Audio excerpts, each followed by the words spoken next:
오늘은 어찌 보면은 그 이제 융이 얘기한 그 영웅의 여정과 연관된 이야기입니다. 그 요한복음 이제 3장에 보면은 그 니고데모라는 사람이 출연을 하죠. 그래서 그 니고데모가 이제 관원이었는데 이제 밤에 찾아와서 예수를 찾아와서 막 예수님한테 칭찬을 합니다. 당신은 뭐 기적을 행하시고 뭐 아무도 이런 기적을 이제 행할 수 없고 막 이렇게 막 이제 칭찬을 하니까 그 예수께서 동문서답 하시는 거죠. 고맙다. 뭐 나 같으면 그랬을 텐데 그런 얘기 안 하시고 누구든지 다시 태어나지 않으면 하나님 나라를 볼 수 없다. 전혀 뭐 반응이 엉뚱한 반응이잖아요. 그래서 이제 니고데모가 어떻게 사람이 다시 태어날 수 있냐? 글자 그대로 이제 생각하면서 질문을 한 거죠. 그래서 니고데모가 예수께 말하였다. 사람이 늙은 뒤에 어떻게 다시 태어날 수 있습니까? 어머니 뱃속에 다시 들어갔다가 태어날 수 없지 않습니까?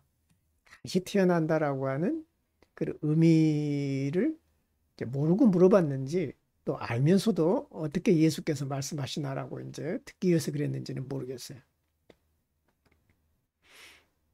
영웅이 이제 어머니 뱃속에서 다시 태어나는 거죠. 사실은 영웅이. 그러니까 자연적인 탄생이 있고 그 다음에 이제 영적인 탄생이 있는 거예요. 그래서 융도 계속 얘기를 하죠. 그래서 이집트 전설에 의하면 독수리는 원래 암컷밖에 없었대요. 동물의 세계에서는 암컷만 있는 게 있어요. 묘해요. 그래서 그 암컷이 자가 수정을 해서 새끼를 낳는 경우도 있어요. 도마뱀도 그랬다고 그러죠. 이제 그 기운에 따라서 암컷이 되기도 하고 이제 본인이 이제 수컷이 되기도 해서 종족을 이어가는 그런 동물들도 사실 있습니다. 그래서 독수리는 원래 암컷뿐이었다는데 바람에 의해서 수정되었다고 합니다. 그런 신화가 왜 생겼을까? 우리가 보통 알고 있는 것은 암컷과 수컷이 있어야 이제 거기서 이제 생명이 탄생한다라고 생각을 하잖아요. 영웅은 특별한 방식에 의해서 태어난다는 것이죠. 기존에 있는 질서, 기존의 사고방식에서 해결될 수 없는 방식으로 태어난다는 거예요. 그래서 이제 어떤 의미가 있느냐. 당신은 당신의 어머니가 평범한 방식으로 어떤 남자에 의해서 수태되었다고 말해서 안 된다. 그 밖에 다른 방식이 있다는 것이죠. 이것은 이제 동정녀 마리아의 그 이제 수태 이제 과정과 비슷해요, 사실은. 그러니까 이제 어떤 마리아에 의해서 예수님이 이제 탄생했는데 이제 그것이 어떤 특별한 남성이나 그 남성을 가장한 하나님이나 어떤 영적 존재에 의해서 탄생한 게 아니고 동정녀 마리아에게 스스로 탄생하는 거고 그 마리아는 스스로 수태할 능력이 있다는 거예요. 그게 그렇게 해석을 해야 되는 거예요. 그런 얘기를 하는 거예요. 또 어떤 영적인 존재에 의해서 특별한 방법으로 탄생했을 거다. 어떤 존재든 간에 남성을 대변하는 것과 여성을 대변하는 것이 만나야 된다라는 생각이 우리 머릿속에는 있어요. 근데 그런 방식이 아니라는 것이죠. 어떤 이제 그게 이제 남성 고자 얘기도 이제 나 예전에 그 요한계시록에서 나왔잖아요. 또 남성 동정남, 또 여성 동정녀처럼 그 존재는 완전한 존재로서 스스로 수태할 능력이 있는 거예요. 이것이야말로 진짜 온전한 인간이라는 것이죠. 그러니까 기존의 생각하고 다르죠. 그래서 신화는 변환된 상징을 통해서 현실적인 어려움을 극복합니다. 기존의 질서 안에서 모든 어려움을 극복할 수 없어요. 그것을 깨버리거나 전혀 다른 방식을 택한다는 것이죠. 그래서 아들은 죽은 영웅이었으며 놀라운 방식으로 다시 태어나서 불멸에 이른다고 하죠. 아들은 당연히 아버지가 육신으로 자기를 낳았다고 믿지만 아들은 아버지가 있으니까 내가 낳았지라고 생각을 하지만 실제는 자기 자신이 어머니를 수태시켜서 자기가 낳았다라고 생각하지 않는다는 거죠. 이건 말도 안 되는 얘기를 지금 하는 거죠. 그러니까 영웅은 어머니 뱃속에 들어간 것인데 그 어머니 뱃속에 들어가서 거기서 퇴행해서 죽든지 아니면은 그것을 극복하고 다시 태어나든지 그래야 이제 영웅이 되는 것이죠. 근데 어머니 뱃속에 들어가서 다시 태어난다라고 하는 것은 어머니를 일종의 수태시키는 행위라는 것이죠. 상징적으로. 그러니까 어머니가 자기의 어머니면서도 연인인 거예요. 그래서 이제 그러한 생각은 퇴행의 위험성 때문에 우리가 생각할 수 없고 금지되는 거예요. 타부시 되는 것이죠. 따라서 특정 상황에서 이 다시 태어난다는 재생 문제는 이렇게 상징적인 용어로 표현될 수밖에 없다. 이 얘기를 융이 또 합니다. 일반적인 얘기가 아니라서 도저히 이해가 가지 않겠지만 조금 더 이제 신화적인 이제 그런 설명을 통해서 아마 보충 설명이 될 겁니다.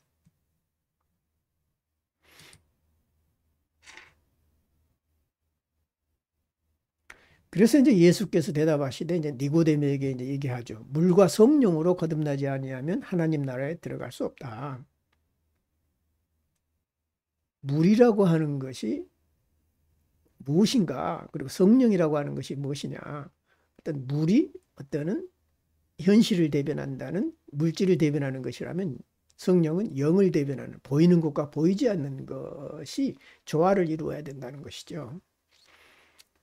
그래서 이제 니고데모에 대한 예수님의 도전에서도 이제 이와 같은 것을 보는데 육신을 생각하지 말라. 그렇지 않으면 육신이 될 것이다. 육신이라고 하는 것은 일상적인 우리가 보고 경험한 것에 제한되어 있다는 것이죠. 그래서 어떻게 생각해야 되냐면 항상 상징적으로 생각하라. 특별히 이제 우리가 이제 상담을 할 때 그 내담자들의 문제는 상징적으로 표현되는 경우가 굉장히 많아요. 그러니까 고지 곧대로 들어서는 안 된다는 거죠. 거기에 반드시 다른 의미라든가 깊은 뜻을 품고 있어요. 그러니까 그런 경우가 굉장히 많다는 것이죠. 일상적이지 않은 거예요. 그리하면 영이 될 거다. 근데 영에 대해서 계속 나옵니다. 그래서 영이 무엇인가, 영적인 것이 무엇인가에 대해서 계속 얘기가 나와요. 그래서 상징적인 것을 우리가 알려면 큰 교육적인 에너지를 필요로 합니다. 우리가 이제 꿈분석 세미나도 늘 합니다만은 그 상징의 의미가 굉장히 다양하고 복잡하잖아요. 하나로 규정할 수가 없으면서 수많은 의미를 담고 있죠. 왜냐하면 니고데모가 자신을 구체성에서 벗어나게 하는데 성공하지 못한다면 진부한 것들이 갇힌 채로 남아있을 거다.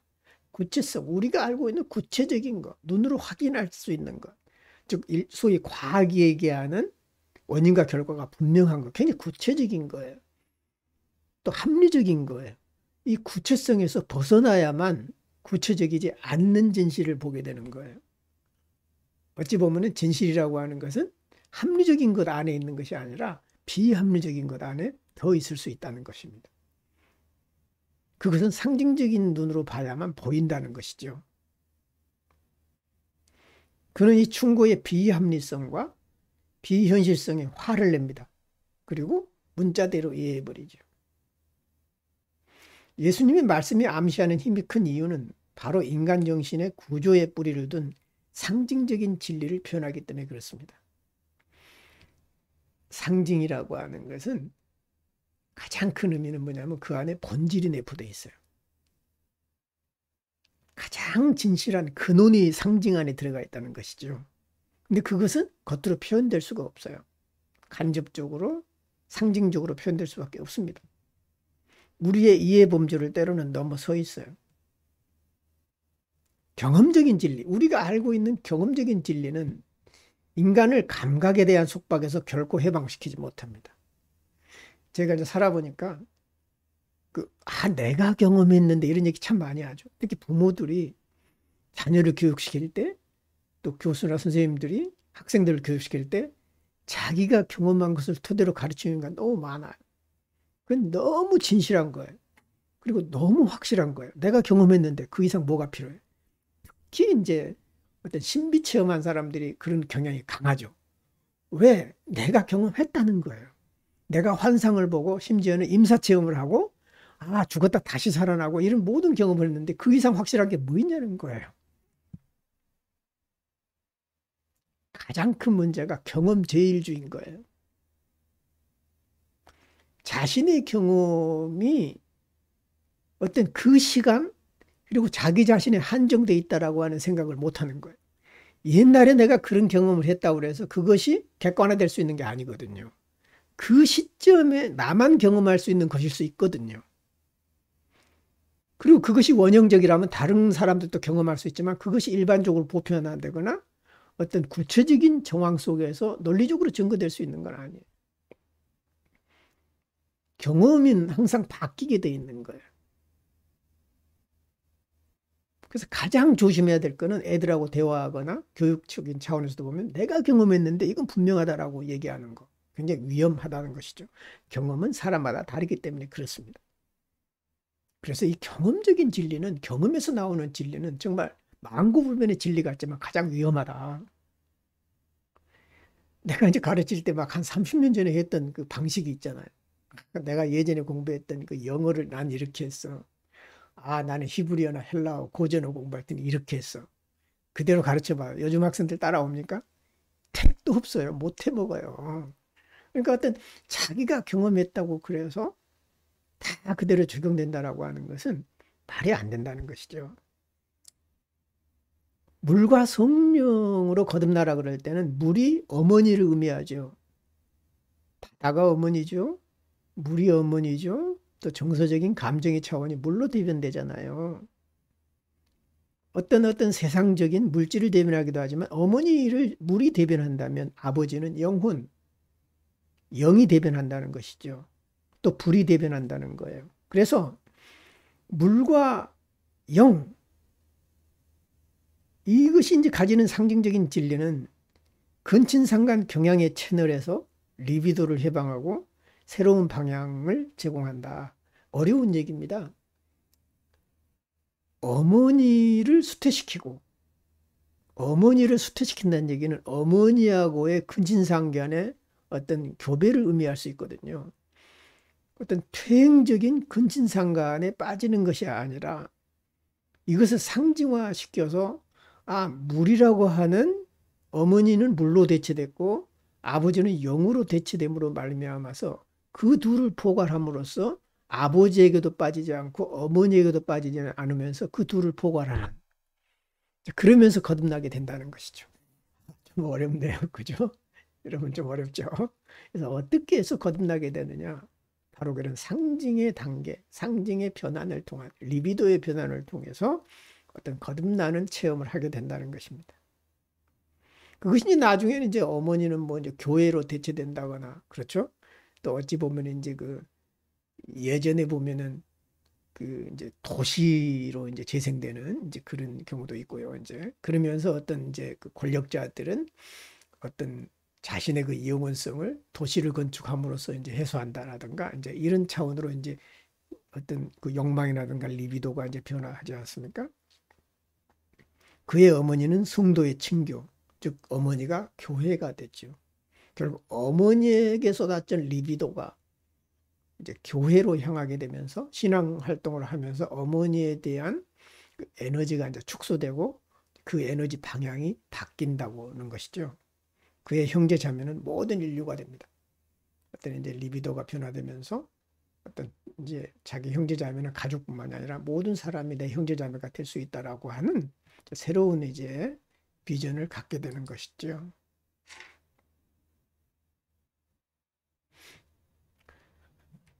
연금술사 조시모스가 있죠. 그래서 그 연금술사 조시모스가 요한복음 이제 3장에 대한 설명을 합니다. 요한복음도 기록될 당시에는 신성한 물에 대한 개념이 모든 연금술사에게 친숙했습니다. 물과 연금술은 굉장히 관련이 많지요. 그 당시에 연금술사는 그 말의 의미를 우리보다도 훨씬 더 잘 이해를 했습니다. 예수께서는 니고데모의 무지를 보고 놀라면서 이렇게 물었습니다. 네가 이스라엘의 선생인데 이런 일을 알지 못하느냐? 그는 분명히 바리새인 교사라면 이 물과 영의 비밀을 알았을 거다. 물이 뭘 의미하고 영이 뭘 의미하고 그 둘의 어떤 연합이 뭘 의미한다는 것을 알았을 텐데 그걸 몰랐다는 얘기냐.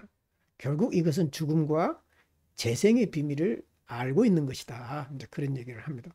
어떻게 인간이 죽고 어떻게 다시 태어나냐라고 하는 그런 비밀이 담겨 있다는 것입니다.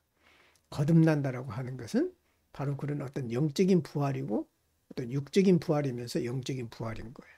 그래서 조시모스는 우리가 안다고 말하고 본 것을 증언한다.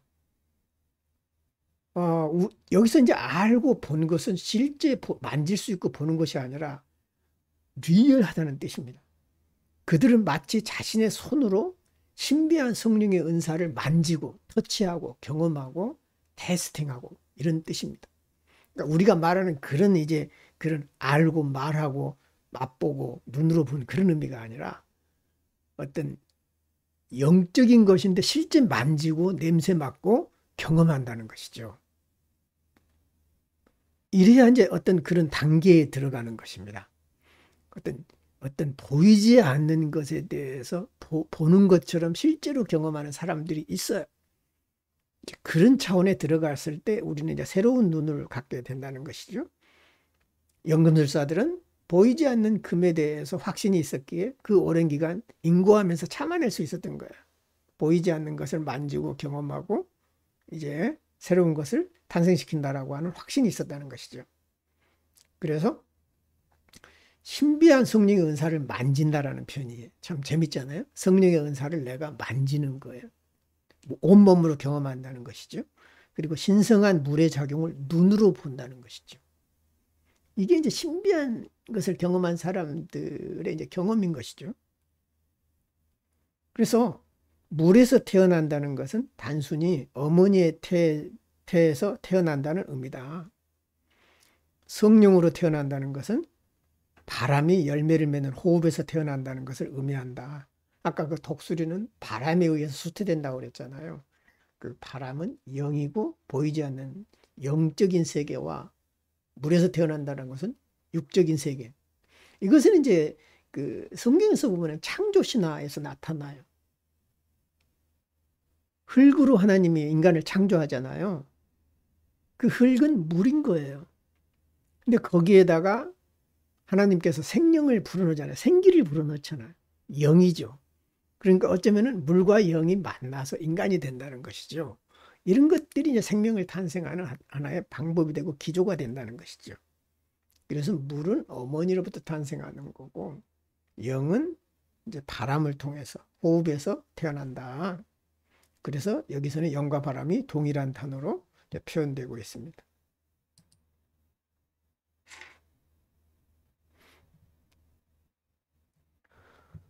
요한복음 3장 12절에 보면은 내가 땅의 일을 말하여도 너희가 믿지 아니하거든 하물며 하늘의 일을 말하면 어떻게 믿겠느냐.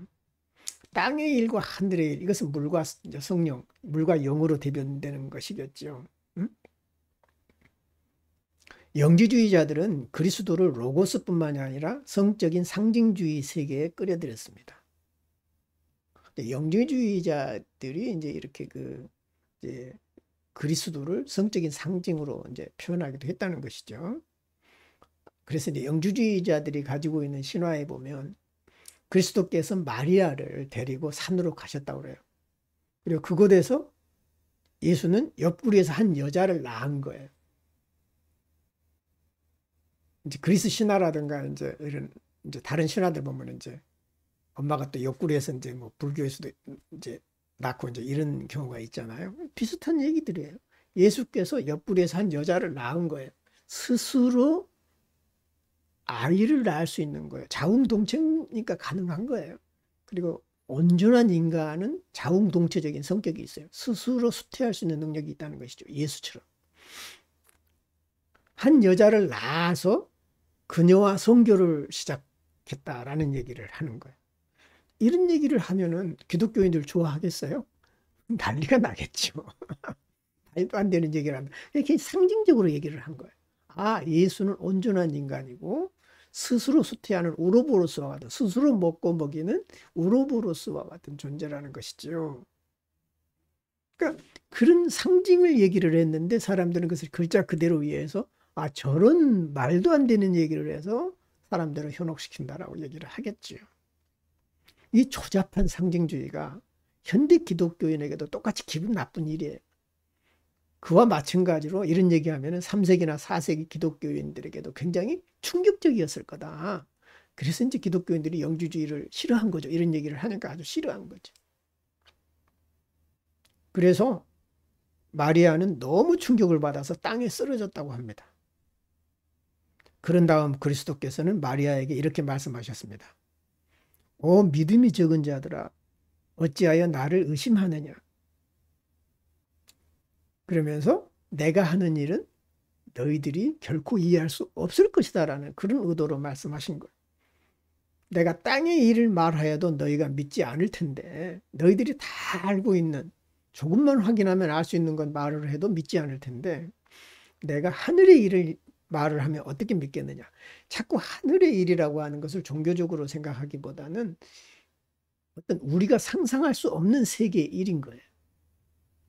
그런 얘기를 하면 어떻게 너희들이 믿겠냐. 비혼의 얘기가 늘 생각나죠.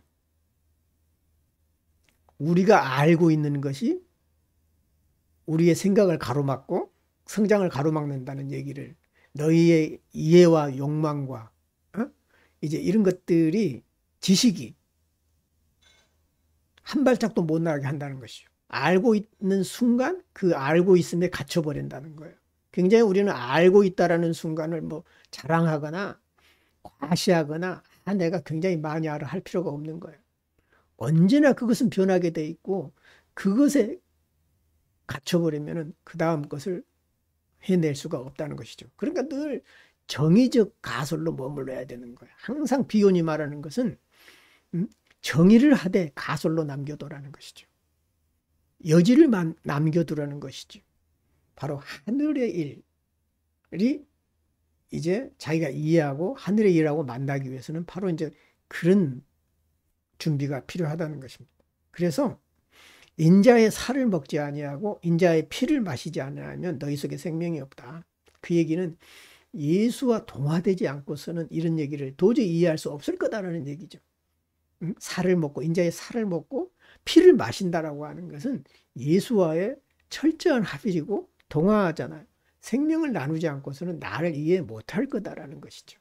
이것은 합리주의자들은 비합리성을 이해 못한다는 것입니다. 논리주의자는 비논리성을 이해하지 못한다는 것이죠.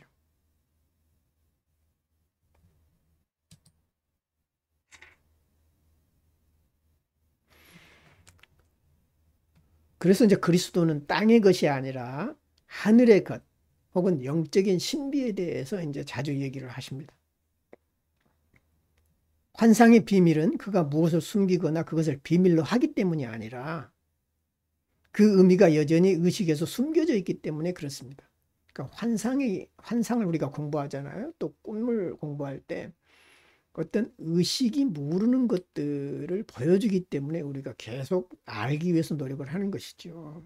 그래서 현대의 꿈 분석 및 해석 방법은 이러한 뮤식의 규칙을 따릅니다. 의식이 알 수 없는 내용을 보여준다는 것이죠. 근데 우리는 자꾸 꿈을 분석할 때 의식이 알고 있는 내용을 토대로 꿈을 분석하려고 그러죠. 내가 경험한 것에서 꿈은 나왔다고 보는 거예요. 근데 사실은 융합파에서는 내가 알 수 없는 얘기를 꿈이 한다는 거예요. 알고 있지만 모른 척했거나 무시했거나 이런 것도 포함이 되겠죠. 진정으로 알지 못하는 것을 보여준다는 거예요. 그래서 이제 보면은 산은 그 상승을 의미하고 영이 임재하는 계시의 장소로서 신비적이고 영적인 상승을 의미한다.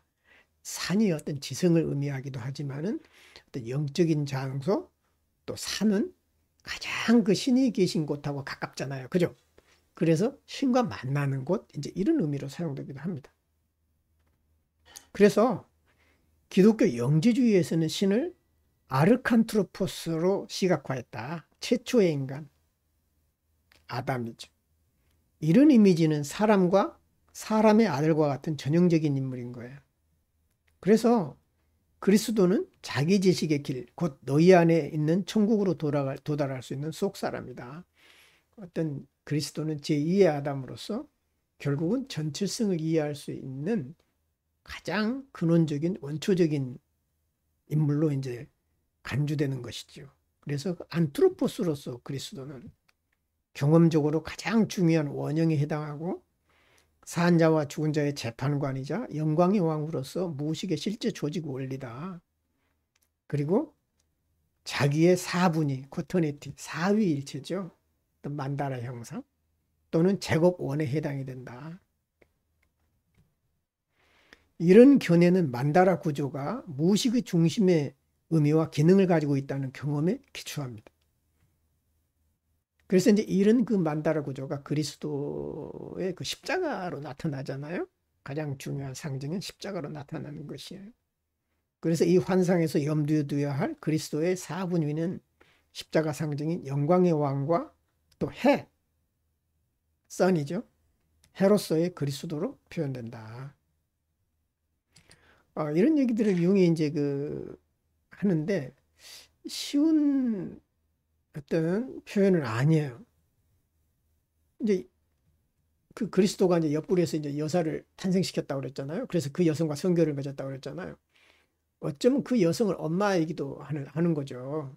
어찌 보면 이제 엄마하고의 관계를 맺어서 자기가 태어나는 또 스스로 수태해서 자기 자신이 태어나는 스스로 또 탄생시켜서 자기 자신이 태어나는 그것이 온전한 신인 거예요. 신은 스스로 먹이는 거고 어떤 다른 것에 의존하지 않는 거예요. 우로보로스가 꼬리를 물고 있잖아요. 그러니까 신이라고 하는 존재는 다른 것에 의존하지 않는 거예요. 그것이 신이에요. 스스로 먹고 스스로 살아가는, 영원히 살아가는 거죠. 모든 성적인 것도 거기에 포함이 된다는 것입니다. 그래서 그가 두 번째 아담으로 허세되었음을 시사한다. 그래서 이제 그리스도가 여성을 스스로 이제 탄생시켰다라고 하는 것은 창조주, 신의 역할을 스스로 하고 있다라는 것을 보여준다는 것입니다. 여기 이제 그림에서 보면은 이제 부처의 어머니도 이제 그런 이제 겨드랑이에서 이제 아이를 낳는 그런 그림을 이제 상대적으로 보여줬는데요. 하와가 창조되기 전에 아담은 다양한 전통에 의해서 남성 여성으로 여겨졌습니다. 어떤 아담도 하와가 창조되기 이전에는 온전한 인간이었던 거예요.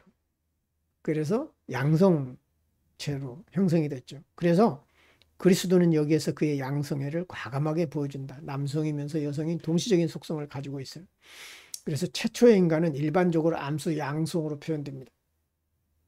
신도 그러는 것이죠.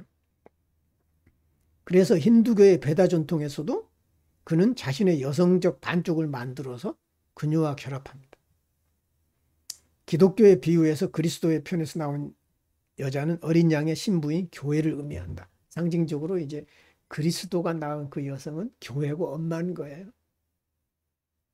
그래서 이제 그 교회와 또 이제 교회가 이제 또 그리스도의 신부로 또 비유되기도 하잖아요. 재밌잖아요. 그리스도가 여성을 낳고 그 여성은 엄마가 되고 그 엄마는 교회가 되고 그 교회는 그리스도의 파트너가 돼서 그리스도의 신부가 되는. 그래서 교회는 또 그리스도의 신부로 비유되잖아요. 그래서 자기 자신이 낳은 딸과 엄마와 교회와 어떤지 이런 것들이 동일시되는 거예요. 또 그 자신은 전부 그리스도의 또 지체가 되는 교회는. 그러면서 그리스도이면서 교회 엄마면서 또 그리스도의 딸이면서 모든 것이 어떤 그 그리스도에게로부터 그 자신이 나오는 것들인 거죠. 이런 상징들은. 그러면서 그리스도 자신이 되는 거예요. 교회가 마치 그리스도의 신부면서 그리스도 자신인 것처럼.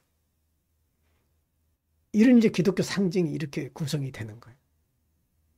좀 굉장히 복잡하고 따로따로 형성됐었잖아요. 우리가 생각할 때, 교회 따로, 그리스도 따로. 가끔 이제 교회는 그리스도의 몸이고 이렇게만 생각했지, 이렇게 이제 통합적으로 이해하지 못했던 것이죠. 그러니까 이런 상징은 이렇게 복잡하게 연결되어 있어요. 서로 다른 듯 하면서 같은 근원 속에 포함되어 있고, 그 근원의 근원은 그리스도로 온전한 인간상으로 나타난다. 이제 이해가시죠? 그래서 기독교의 비유에서 그리스도의 편에서 나온 여자는 어린 양의 신부인 교회를 의미합니다.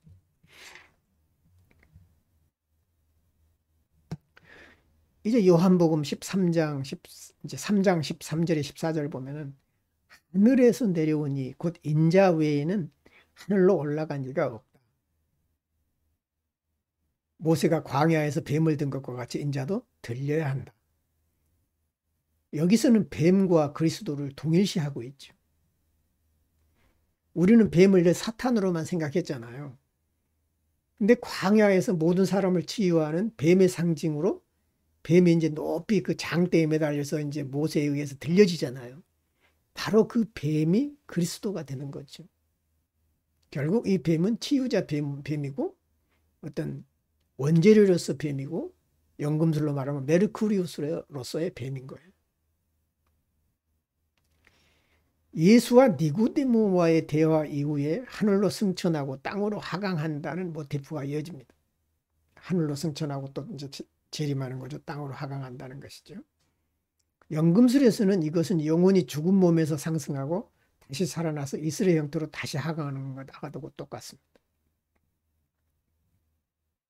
그래서 예수님은 광야에서 이제 뱀한테 물린 사람들은 이제 노뱀을 만들어서 높이 쳐들면 그 노뱀을 보면 이제 나섰잖아요. 그러니까 뱀은 독을 가지고 사람들을 죽이기도 하지만 또 뱀 독은 굉장한 치유력이 있잖아요. 그래서 약으로도 쓰입니다. 재밌어요. 그래서 그 뱀에 대해서 그리스도는 자신의 희생과 동일시합니다. 마치 그 장대에 높이 들린 그 뱀의 이미지는 나중에 십자가에 달리신 예수 그리스도의 모습하고 같다는 것이죠. 또 뱀은 또한 신성한 물과 동의어가 됩니다. 물 나왔죠. 주인은 자신을 죽이고 다시 살아나는 우로보로스를 생각할 수밖에 없을 것이다. 우로보로스는 스스로 먹이는 존재의 상징인 것이죠. 그 다음에 믿음으로 영원한 생명을 얻는다라는 주제가 이어집니다.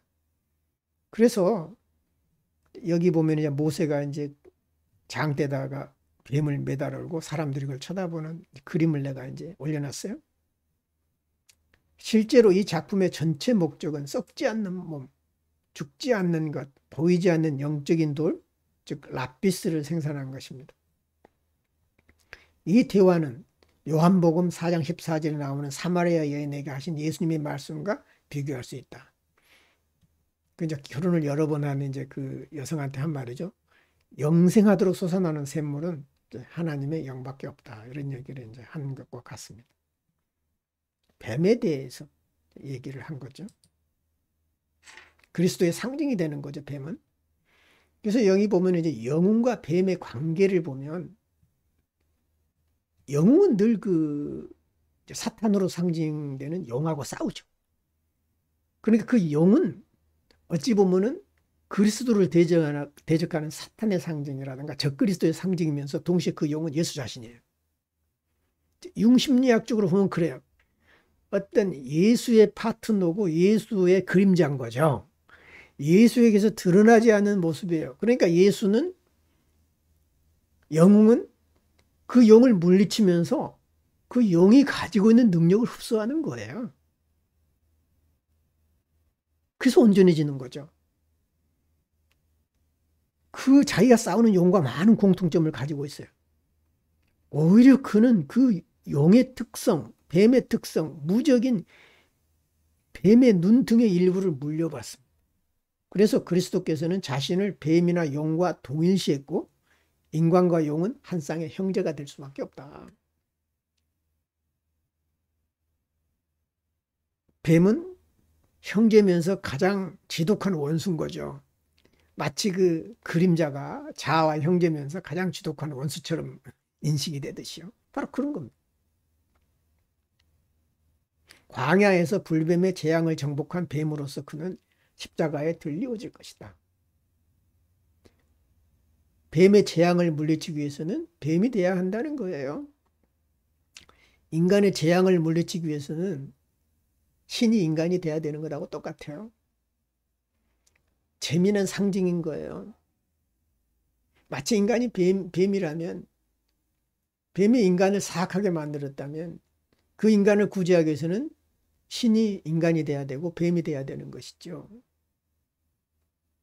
그래서 심리학적으로 볼 때 인간적인 생각과 욕망에 사로잡힌 사람은 언제나 어린 시절에 경험한 어머니에게로 돌아가려고 합니다. 이제 어머니에 대한 이제 퇴행이죠. 그는 과거의 시선을 고정한 채 어머니 나무 위에서 죽고 새롭게 부활해야 됩니다. 어머니한테 퇴행해서 거기서 다시 태어나야 된다는 것이죠. 이게 이제 물과 성령으로 거듭나는 거예요. 십자가의 상징은 죽음과 부활의 상징이기도 하죠. 그래서 십자가 상징은 수세기 동안 지속되는 효과 때문에 어떻게든 인간 영혼의 본성과 일치하는 개념이다. 그렇지 않았다면 그 십자가 상징은 이미 사라졌을 거다. 그러니까 십자가가 주는 상징이라고 하는 것은 죽음만을 의미하는 게 아니잖아요. 죽음과 재생의 의미가 있는 거예요. 그리고 어찌 보면은 죽음으로써 온전해진다는 의미도 있어요. 그 만다라의 상징, 어떤 죽음으로써 온전해지는 거죠. 무의식의 현상에 주목하는 사람은 누구나 무의식적 마음이 우리의 논리적 개념과 도덕적 가치를 지향하지 않는다라는 것을 알아야 된다. 우리가 꿈 분석할 때 어려운 점이 바로 이런 거예요.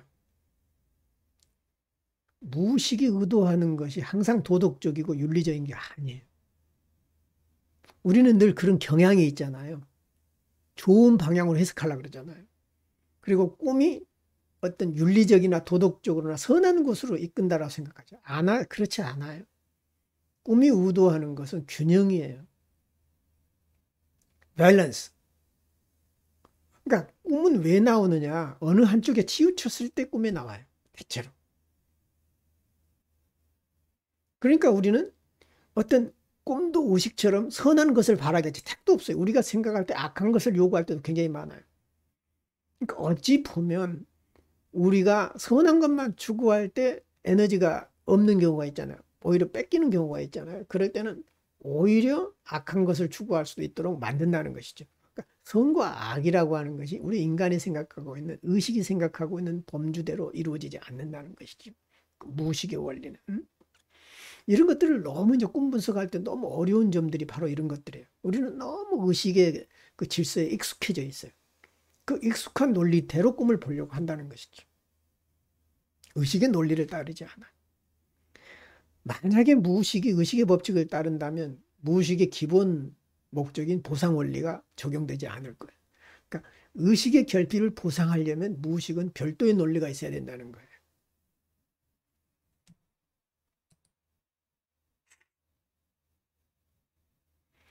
이제 물고기와 뱀에 대해서 나옵니다. 여기서 관심을 끄는 점은 귤이나 물이 아니라 어떤 요한복음 3장 14절에서처럼 뱀으로 상징되는 아들입니다. 예수 그리스도가 이제 뱀과 동일시 됐잖아요. 어떤 구세주로서의 뱀인 거예요. 이 뱀은 물고기에 해당이 되는 거예요. 구원의 상징인 물고기에 해당이 되는 거예요. 뱀과 물고기와의 그 연결성. 구세주는 물고기하고 동일시 됐고 사람을 낚는 어부가 되게 하리라. 이것도 물고기하고 연계되어 있어요. 그러니까 이제 어떤 베드로에게 예수가 그러잖아요. 어부에게 왜 어부를 어떤 제자로 삼았을까요? 단순히 그들이 어떤 하층민이고 어떤 낮은 계층의 가난한 사람이었기 때문에 그런 것이 아니라 물고기를 잡는 사람이라고 하는 또 물고기 자리에 있는 그 시대적인 요구에 부응하는 거였어요, 사실은. 물고기하고 동일시하고 뱀하고 동일시하겠습니다. 그래서 그는 미지의 깊은 곳에서 일어났기 때문에 물고기입니다. 물고기는 생명의 근원이죠. 가장 깊은 곳. 신비롭게 어둠 속에서 나왔기 때문에 또 뱀이에요. 뱀도 지하계의 상징이죠. 물고기는 시면의 상징이에요. 그러니까 어떤 뱀이 땅에서의 지하계의 상징이라면 물고기는 물에서의 가장 깊은 곳의 상징인 거죠. 그 둘은 같은 거예요, 사실은. 가장 깊은 시면의 상징들로서 물고기가 뱀인 거예요. 가장 깊은 차원의 무의식이고 가장 깊은 차원의 무의식은 가장 높은 영적인 차원하고 같아요. 이거 굉장히 신비하죠. 우리는 가장 어둡고 가장 힘든 가장 깊은 곳에 있는 그 상태가 가장 높은 곳에 있는 영적으로 고양된 상태하고 일맥상통한다는 것이죠. 이게 이제 니체의 그 자라투스트라는 이렇게 말했다 해서 가장 높은 산의 정상에 가서 우물을 파는 현상과 똑같은 것 같이 보면 가장 깊은 곳에서 물을 솟아나게 하고 그 우물을 파내는 가장 높은 곳과 가장 깊은 곳의 연합, 합일인 것이죠. 그는 일심동체인 거예요. 어찌 보면.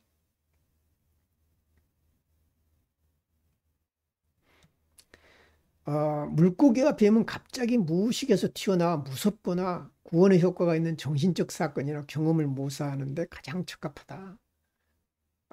이제 우리가 생각하는 그런 물고기가 아니라 가장 깊은 곳 심연에 있는 물고기는 바닷괴물이죠, 사실. 그 바닷괴물은 영으로 표현되잖아요. 리바이어든, 리오야단이라고 나오잖아요, 성경에 보면은. 그거예요. 그 뱀이면서 물고기예요. 재밌잖아요. 그 이제 성경에 나오는 그 물고기 상징이 사실은 용처럼 그려지잖아요. 그러면서 그 바닷괴물로 그려지는 것은 뱀이면서 물고기인 거예요. 영지주의자들은 그런 상징이 신성성에 대한 오래된 상징이었기 때문에 선호했습니다. 신성을 설명할 때 이제 그런 신화를 가져왔다는 것이죠. 그래서 두 상징은 그리스도 형상에 대한 자연스럽고 본능적인 해석에 기초합니다. 그러니까 그리스도는 교리를 위해서 만들어지는 게 아니에요. 본능적인 경험에 의해서 형성되는 거죠. 본능적인 경험이라고 하는 것은 원형상이라는 것이죠. 그리스도는. 배움으로 인해서 되는 것이 아니라 교리에 의해서 그리스도 우리를 구원했고 이러이러하기 때문에 구세주가 아니라 본능적으로 원형적으로 우리 안에 내재해 있다는 것이죠. 그것이 어떤 한 이제 인격에 투사됐을 때 그분이 그리스도가 되는 거예요.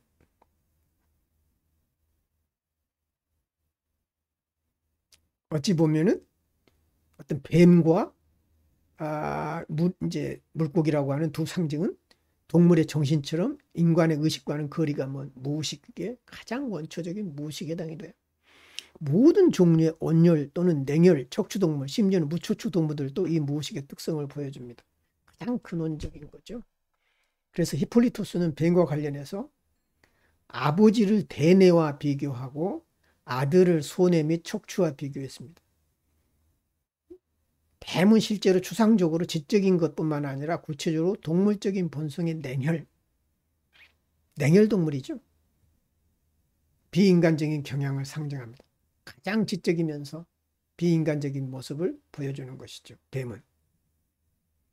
한마디로 초인간적인 특성을 지니고 있습니다. 오늘 좀 굉장히 이제 어려운 얘기를 많이 했는데 이 정도로 하고 여러분하고 또 얘기를 나누겠습니다.